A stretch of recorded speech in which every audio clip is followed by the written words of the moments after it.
दिवालिया योग क्या होता है?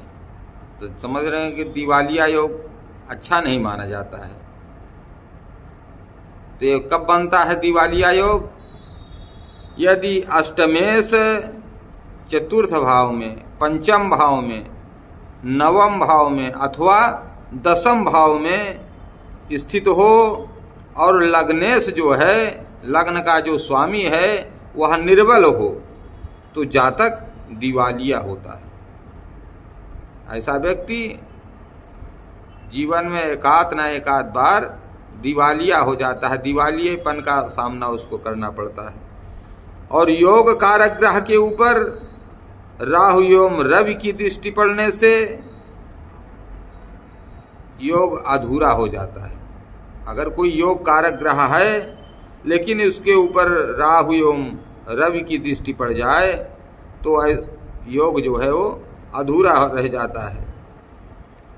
लाभेश व्यय में हो, लाभ भाव का मालिक यदि व्यय भाव में हो, 11वें भाव का मालिक यदि द्वादश भाव में हो, या फिर भाग्येश और दशमेश, भाग्येश अर्थात नवम भाव के स्वामी और दशमेश अर्थात कर्म भाव के मालिक दशमेश व्यय भाव में हो, द्वादश भाव में हो, खर्च भाव में हो, तब भी दिवालिया योग बनता है।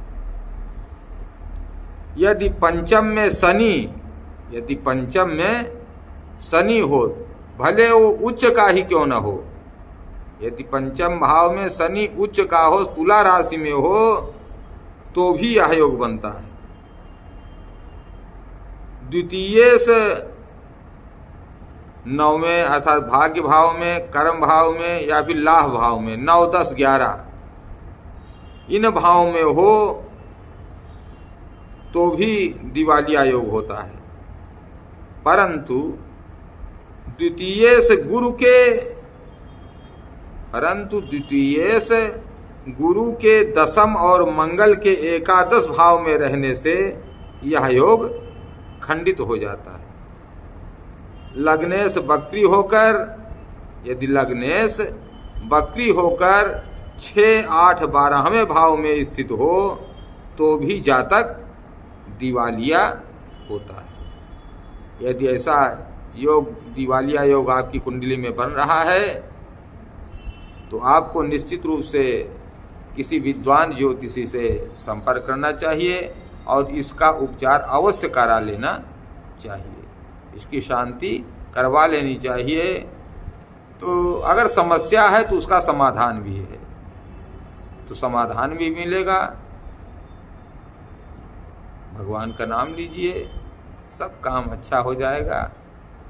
अगर ऐसा है तो थोड़ा सतर्क हो जाइए, सावधान हो जाइए। जय श्री कृष्ण, जय श्री राधे। अगर आपको हमारा चैनल अच्छा लगे, आपको कुछ जानकारी चाहिए या कुछ आप कहना चाहते हैं तो कमेंट में लिखें, और साथ साथ कुछ अपने ज्योतिषी से सलाह चाहते हैं तो आप संपर्क कर सकते हैं। हर हर महादेव, जय श्री कृष्ण, जय Shri Radhe. Please like, share and subscribe. जय श्री राधे।